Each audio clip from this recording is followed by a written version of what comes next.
Hi guys, it's Mike with Kiss Dog Training. Keep it simple, stupid, and we're going to have a really quick video today about something one of my clients called and asked me about. They are having issues with getting their dog to play fetch. Okay, well, first thing, when we talk about fetch, I do think that some dogs are predisposed to really like the game of fetch, and other dogs are just completely bored with it. It doesn't mean that we can't even take a bored dog and teach them to play fetch, but it may not be that fetch maniac that will go out in the backyard and play the game for 30 minutes straight without ever stopping. Okay, so I think we need to kind of look at whether your dog really enjoys the game. Okay, there's the first thing to think. If you do have a dog who likes to fetch, usually the very next thing that people will bring up is they'll go get the ball or the item, but they won't bring it back. So let's kind of think about this.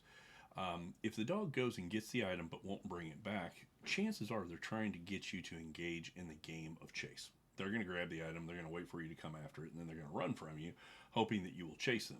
And I don't know if you realize this, but that is probably the most fun game on the face of the planet for a dog is chase. Go to a dog park, watch them. I'll chase you, now I'm going to stop and you chase me, and it's just what we do. So a little sneaky trick here that I want you to try is to play with two balls, two games, two items. Okay, so let's say I get the first tennis ball in this hand. I get the dog all excited, and I say, "Okay, go get it." And I throw the ball. The minute they pick up that other one, I'm going to show them the other one I got in my hand. I go, "You want this one? Come here." And then they come up and they'll drop it. Don't be a bit surprised. They'll probably drop it 5 or 6 feet away from you. Accept that mark. We're going to work with an approximation and make it better and better and better. So if the dog drops the other ball, you're going to take this one and you're going to throw it. They're going to run and grab it. You're going to walk over and pick up this one and go, "You want this?" And they might get a little closer this time. And you're going to throw it. And you use two of the same items so that you've got one to kind of go, "Hey, I'll give you this one if you drop that one." So you're not only working on fetch, but you're also working on a take it and kind of drop it command. There's another cool video here about tug, and if you really think about it, what I'm suggesting here is another thing you could do with a tug game as well. Now, the other thing we have to consider here is we're teaching the dog a game.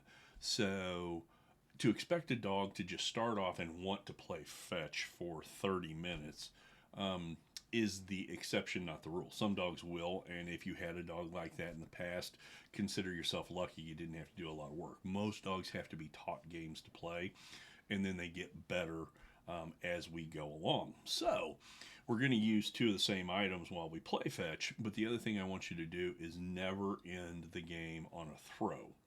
Always end the game on a recall or a bring back. So what I mean by that, you pick a number in your head and go, "Okay, I'm going to try to get 3 fetches in this round that we're playing." So I got my 2 tennis balls, I throw it, dog comes back and say, "You want this?" Drop. Okay, we're going to repeat this 3 times, and when the dog brings the ball back and drops it, instead of throwing, I'm going to stop the game when the dog wants to continue, okay? I'm not going to make that mistake of throwing it and have the dog walk about halfway out there and go, "Screw it," and turn around and kind of leave. Always leave them wanting more. After you get into this routine of we can consistently do 3 fetches, we'll jump it by maybe 2. And then I'm going to try to do 5 fetches. And I'll do that for a week, and then I might try to go to 7. What you're going to find is that at some point in this game, you're going to flip the script, and the dog is just going to be keep throwing, keep throwing, keep throwing, and you can play. But what I do find is that people will always try to work with one tennis ball, which turns into the chase game, or they will try to overplay the dog, and the dog gets bored and says, "I don't want to do this anymore," instead of leaving the game at a point where the dog wants to continue playing.